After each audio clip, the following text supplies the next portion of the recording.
As husband and wives, we are a team. Finding a sub-rhythm for pulse checks, encouraging, supporting, and prioritizing self-care in our lives is key as parents. The foundation for supporting each other's self-care and making it a priority in our family's culture is open and honest communication. By the way, video coming soon on establishing a family culture. In a previous video, we talked about 7 ideas for creating your own self-care routine and the amazing benefits for your marriage and your parenting. If you haven't caught that video, we'll link it in the description below for you. Why am I holding a cucumber? So let's talk now about how husband and wife can support each other in prioritizing their own self-care culture for their family benefit. To do that, let's bring Joey some Java so we can go.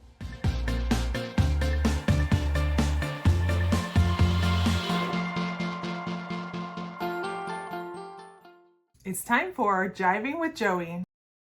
Hey, honey. Hello. Here's a coffee. What are you doing? Just some manly self-care. Okay. Actually, this is pretty gross. Is it? Are you sure Why do it's people not? do that? You gotta Google it. So self-care as a husband and wife, really important topic here. So we wanted to talk about some key principles to get this area up and running in a marriage. It is key. It's one of the ways to keep a marriage healthy and thriving. I think it's kind of like the whole oxygen analogy in an airplane. When the mask comes down, you got to put the mask on yourself first before you can take care of anybody else, especially kids in a marriage. So yeah, I think it's a very good topic. So we were talking about how communication and consistently talking about this and being on the same page is just absolutely key with regards to self-care in the family. In the first video, we went over all the different ideas and how to kind of get a good self-care routine in place. Yet as a husband and wife, this part of it all is fundamental for it to actually work, because you can have the best laid out plans all day long, but if a husband and wife are not on the same page about this particular topic, then it has a high probability of not actually working to the benefit of the family, to the person altogether. So talking about self-care needs and what each individual spouse could need and their preferences is key here. So yeah, are you saying that husbands and wives have different preferences when it comes to self-care? I think so. I think so. Yeah, I would say maybe we can agree on this, that vulnerability is huge here.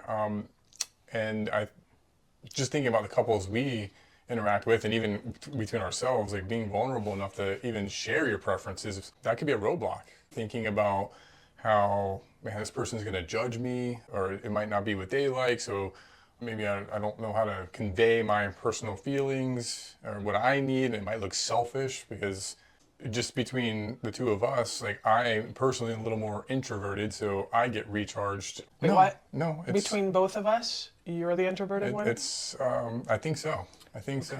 I think everyone's shocked.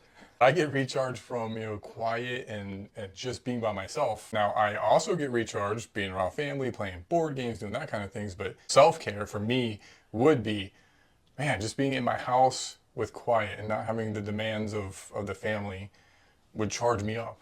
How about you? What would be...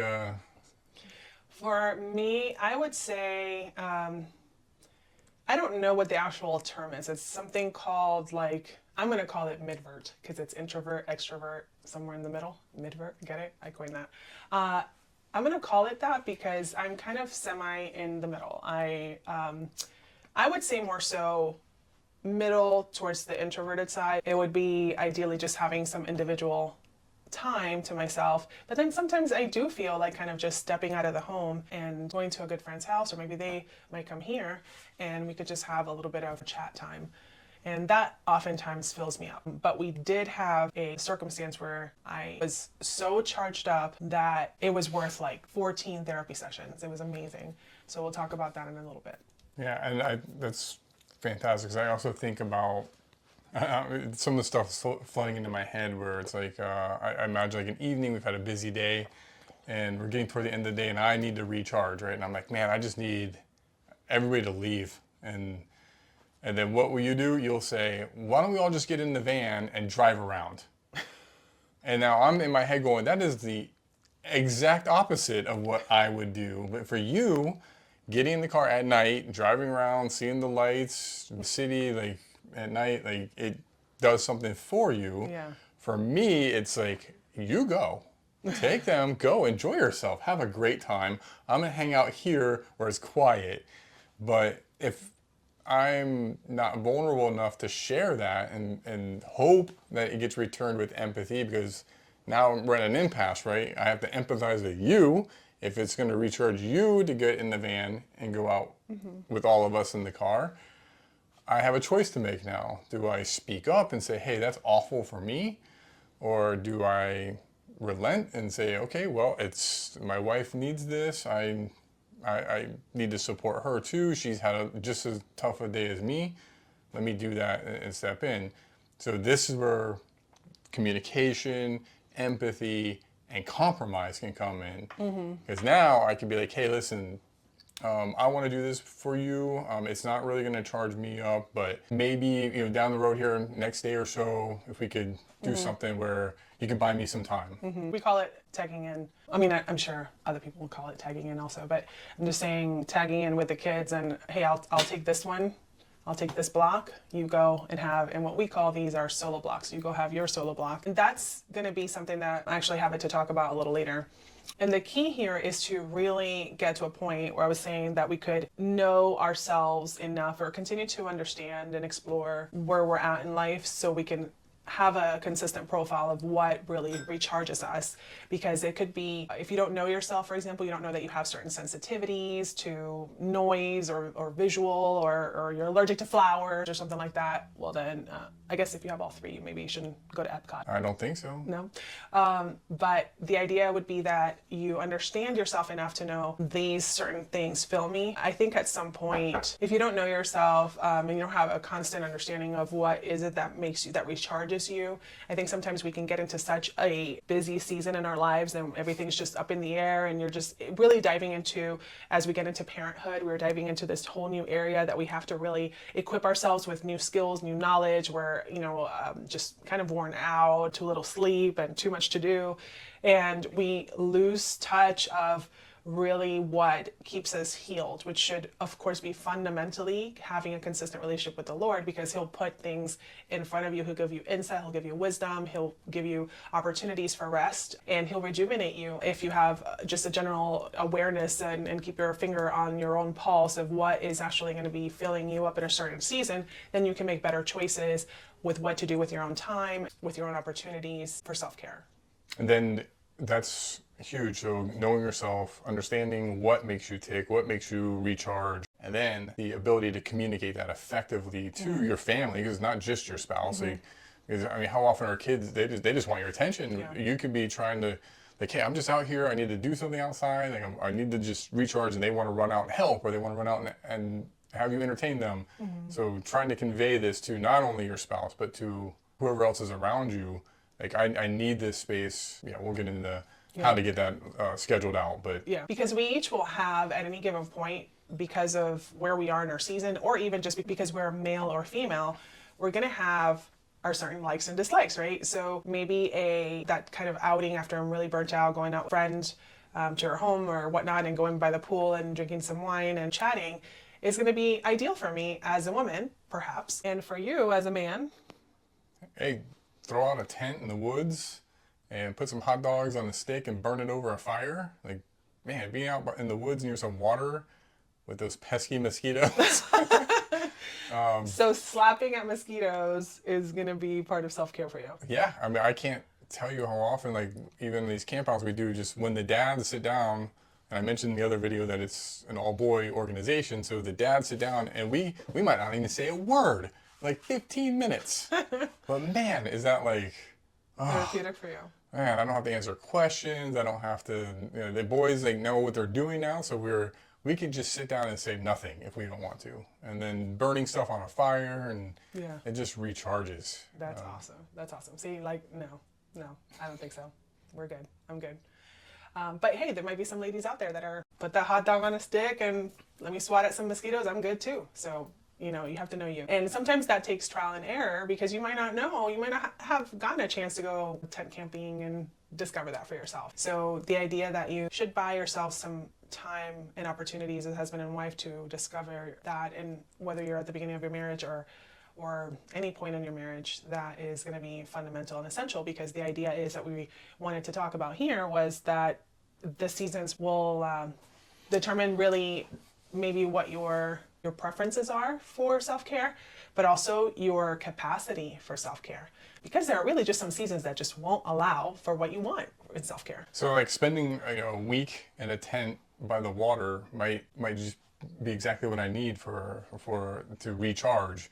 But there's a caveat here, right? Just because you want to spend a week in a tent next to the water doesn't mean that the season will allow for that. What? So you mean I can't just go ahead and leave in a moped across Europe, and I had plans to leave on Tuesday? No, and I'm pretty sure they drive on the other side of the road. So the idea is that we have to come up with doable alternatives, and you can keep that thing that you want to do or that would really fill your bucket. You can keep it in a list, your bucket list, right? Keep it on the radar for when the season shifts, and you might be able to start having some more bandwidth in your life to do that. However, if it's something that you really feel like this kind of activity fills me, then keep it on the radar. But the question is, if part of the activity that fills you would be skydiving, you might want to take some assessments to see if that's a risk worth taking, given the blessings that you've been given in life, and that you might be actually a very important person. If there's somehow a little malfunction there, just want to kind of keep that stuff in mind. Yeah, this is the part where we talk about communication and being on the same page and some sacrifices. Yeah, so I think we touched on this a little bit, how important communication is, but in these seasons, you're gonna have to compromise some of these events or hobbies, but it's gonna require some sacrifice too between couples. Yeah, so I think to kind of wrap this all up, the keys are the communication, be willing to sacrifice, and then compromise. And you can continue to move forward with gratitude on the things that you are able to do today, and just live off of those, because in life we can't do everything. And so the idea is to just keep being grateful for what you can do and getting the most with regards to self-care from what you are able to do and what you are able to buy each other during a certain season. And we failed at this for years, and we're still in the works with trying to figure out different self-care and keeping our finger on the pulse of self-care. I think we failed at in a couple of areas. One, what self-care even means to us, because I think we got so caught up in our season with the kids and work that I can think back to, I played sports all the time, like we were outside all the time, I had hobbies from even playing video games to all kinds of different activities, and I start realizing now weeks will go by and I've done very little of any of those. It's just kind of getting stuck in this rut of kids and chores and laundry and dishes and lawn work, and next thing you know, and regular work. Next thing you know, what you used to do, it gets shrunk down to a point where it's like in a little tiny box, and rarely do you even find it. So we lost touch to such a degree that I still hear about the birthday Michael's run. Oh man, this is great. This is how you know you're in sync. When it's your birthday, my birthday, and Zoe comes over and she's like, her grandma was visiting. And she's like, hey, would you like to come with us to Michael's? No! Not even on a regular Tuesday would I want to do that much. That's on my birthday. But the way I think she presented it too, this will be great for you. Let's have a fun time at Michael's with me and my grandma. Well, I can stay here by myself in an empty house or go to Michael's. There was a disconnect there, right? I don't see the problem here. But in those moments, you could say, if you take it to a really dark spot, you can be like, this person doesn't know me at all.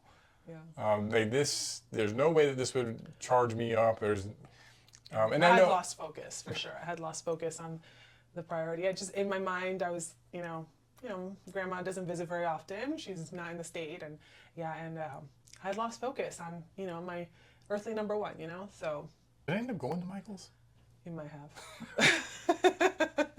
You're a great husband, and Willie, and I don't remember if you did or not, but that was definitely something that we hear. It was probably, 15, 17 years ago maybe, but it definitely holds an anchor at some point in our memories, in the heart, in there somewhere. There's some type of scar because of it. Yeah. The PTSD. So we were talking about potentially designing a tool that could help define and design what a self-care rhythm would look like. So that's kind of simmering up in our head. So if you are interested, our contact information is on the description, or you can comment and let us know that you're interested.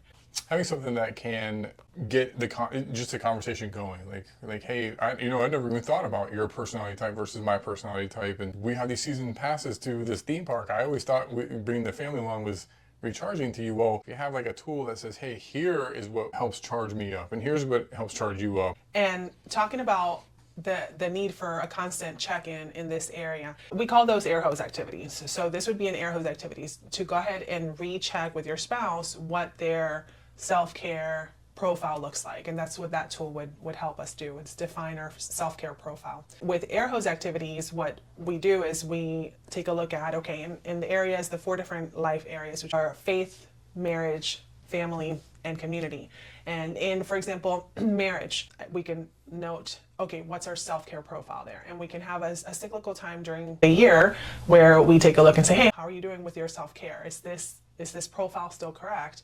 And take a look at perhaps that tool that we're going to go ahead and design. Just have a quick check-in reference of, hey, does going fishing for a few hours once every couple of weeks, is that still the case for your recharge? Or maybe your tastes have changed and or maybe you've caught all the fish in the pond and you just need to move on to another activity. Now you're into archery, who knows? But that constant check-in with your air hose activities is going to help keep the right things happening, and that's what air hose activities do. We have a video in the pipeline about air hose activities, so if you're interested in seeing that, we might bubble it up based on who lets us know that they're interested.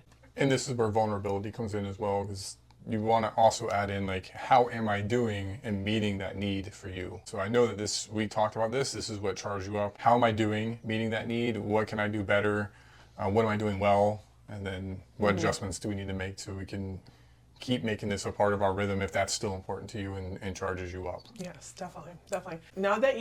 Now that you've defined and designed your self-care needs, and now between you and your spouse, you are on the same page about maybe when, where, how, what, who type of understanding. So you have your self-care profile. Now you have to, of course, take the when and put it in your calendar, right? And because otherwise, if it's not in there, it's not going to happen. Now, when it's in there, we have had issues for several seasons in our life together where it's in the calendar. It's in the calendar. It has little alarms coming up at different times. Alexa's like, reminder, and it still doesn't happen.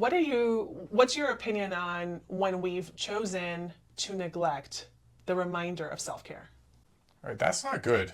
If you've gotten to the point where you've communicated, we're vulnerable, you schedule something, you get it on the calendar, you have reminders, and they're just disregarded, that's dark territory. That's when things can get really bad. And now resentment's going to start rolling in, and you don't trust each other anymore with with how important and sacred these blocks are. Right. And so when we make it a point to define what those things are and then agree on them and schedule them, and they get disregarded, we have had a lot of trouble in our marriage. And it's just something that it's almost like a silent killer, because ultimately it's not something that for the most part, I think either you or me at any immediate point, maybe even towards the beginning, that we went to each other and we're like, you missed this, but it starts to build something in there negative, or it starts to withdraw from the trust bank or the water bucket, whatever you want to use. It starts to do that negative response. It starts to create a pea becoming a watermelon under the rug, whatever you want to call it. But this is that fertile place for things to grow in a negative way. This is where we talk about in our marriage about having these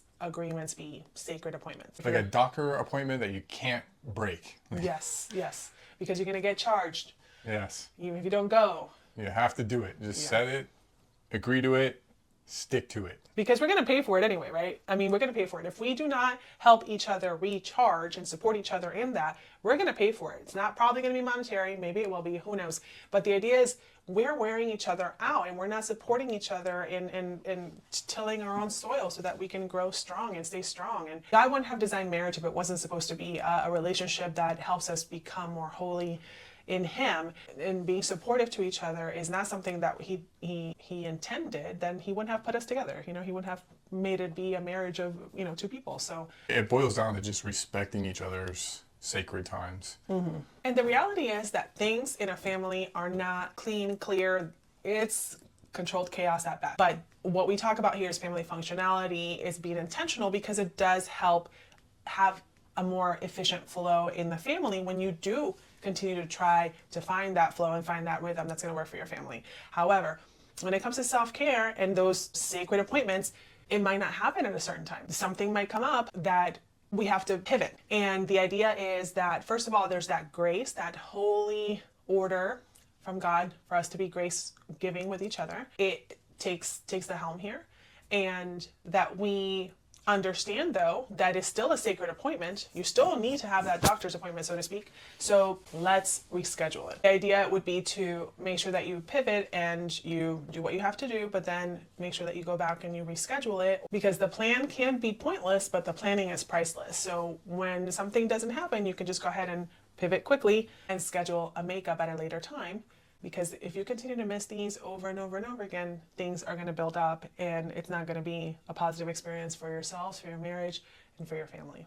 Yeah, and that's great. And I think another key point here, sometimes in a marriage, each one of us could be going through different seasons. So for one, self-care might be a little bit easier at that time, and for the other, not so much. So it's a great idea for a spouse that's in a better rhythm right now to encourage the other one. Like, I need that reminder, like, hey, like, this is your time, this is your block. Go ahead, stop what you're doing. Everything will be fine. I think the way we like to do it could be, especially for her, if I'm encouraging her to go, or she made a plan with her friends, it could be just like explaining, like, hey, this is the plan. I got the kids. Here's what we'll be having for dinner. Here's what we're gonna do tonight. You can go. You're free. Go.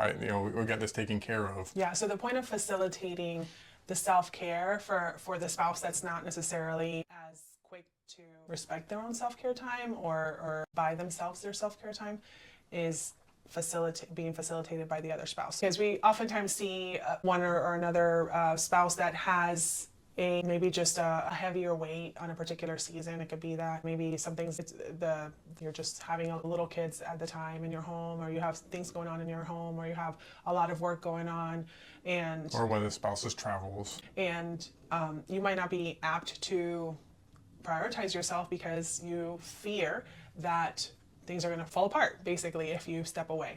And having that facilitation by the other spouse to say, hey, today's your self-care time. We talked about, you've defined it, you designed it, you scheduled it, and now it's time to take it. We're within that day of your self-care block or your solo block, and that spouse can come to you and say, I've taken the kids are doing this, or I've plugged this in for you, or I've called this person, or they've kind of put the pieces together for you to barricade the pressures that you're normally under, and you feel like, okay, I can leave. And it might take a little bit of time, it might be a little bit of a journey to have that person finally start to release that concern to the Lord that things are going to fall apart if they take care of themselves. But this might be a place of grace and a place of trust building, an opportunity to build some trust between you two, so that you understand that, first of all, you can prioritize yourself, and you should prioritize yourself. And if you do, that it's going to be all right. It's going to be even better for the family. Yeah, and you know what? Maybe the kids don't get their teeth brushed. Or maybe they're up later than they normally would. Yeah, I mean, it's not going to look perfect, but the idea is maybe they're allowed to get that ice cream at 9:30 p.m. when they're not supposed to. But you know what? You guys. Yeah, but the idea is, of course, that they don't come back to a worse disaster, because that's oftentimes what happened with us at the very beginning. And that spouse that had the fear from the beginning, it just fortifies that feeling.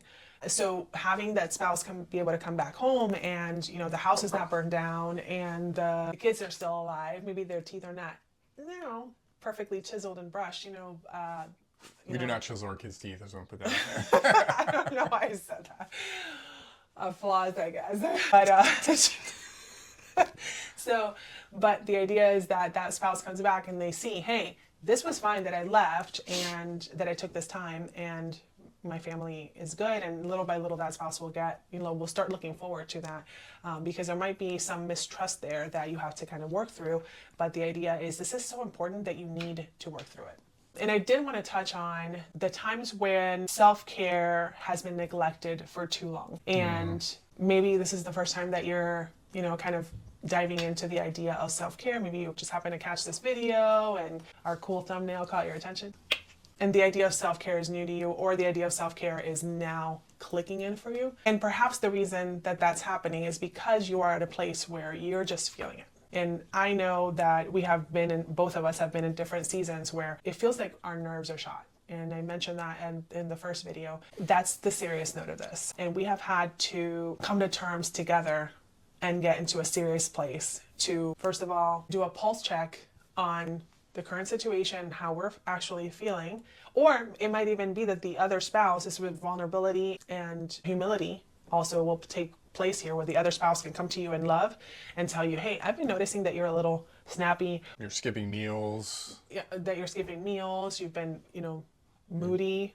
Or taking a lot of naps. Or taking a lot of naps. And the receptivity of the other spouse receiving this information or this, constructive criticism is to, first of all, listen, right? And inquire some more, because again, we might not see what's going on within ourselves. And that's why God designed this, He made it like this for a reason. You married a good godly person, or you married a good person, and they're on their way to being godly. So we got to listen to each other. And the trust might be something that you're working towards because of history, and we're all learning. We're all in some way in different areas of our lives, we're all toddling towards growth and maturity.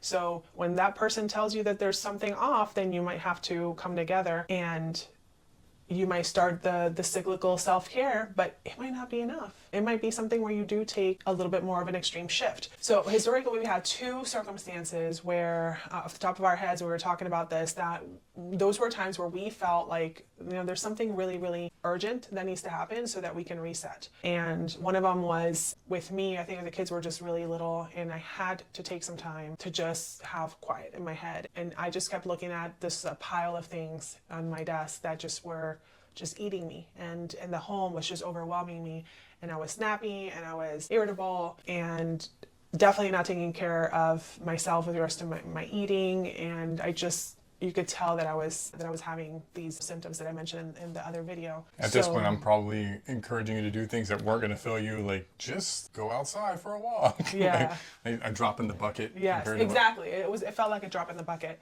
And so what we ultimately decided to do was went online and found a really fantastic deal on a little resort getaway. And I was able to take my first little mom sabbatical. It was 4 days, 3 nights. And I can tell you the effects of that were better than like 2 solid weeks of therapy straight.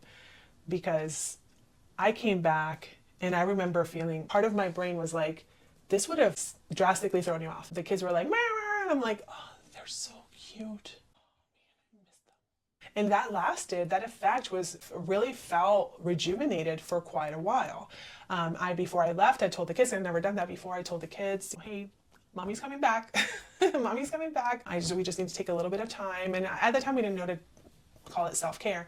But now self-care is part of our family culture. And we have a video coming up about the topic of family culture and how to design and define your own family culture and ways that, because we're working on really buttoning that up for ourselves. And that video is coming up soon. We're very excited about it. So like and subscribe. It really does help us in our channel, and comment. Let us know that you're interested in watching any of these videos, or connect with us in our email in the description below. But yes, we let the kids know that I was coming back, and that I just needed to have this little bit of time for myself. And I actually, do you remember what I took with me when I went on my self-care I was just about to say this, because I recall we have a red wagon, and she's rolling out with just papers and folders and books stacked full. Like, it took 2 of us to put this thing into the van to go.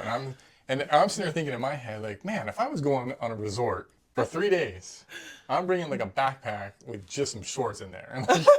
And here she's rolling this thing out. And I think there's some pictures, maybe you can find them.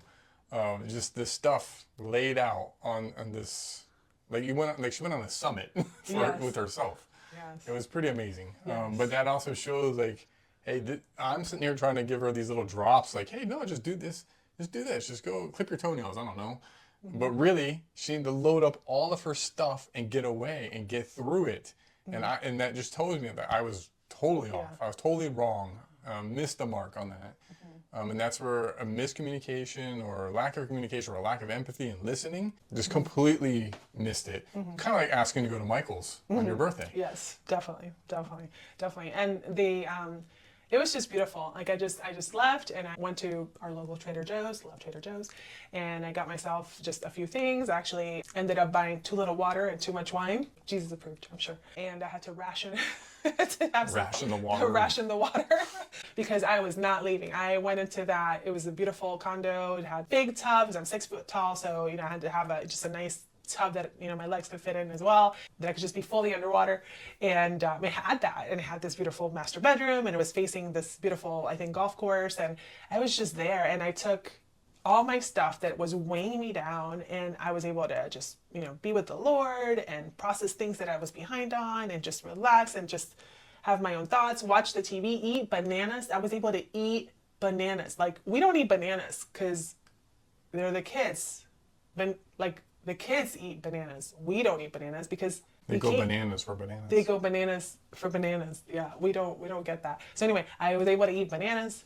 It was amazing. And I came back, not bananas.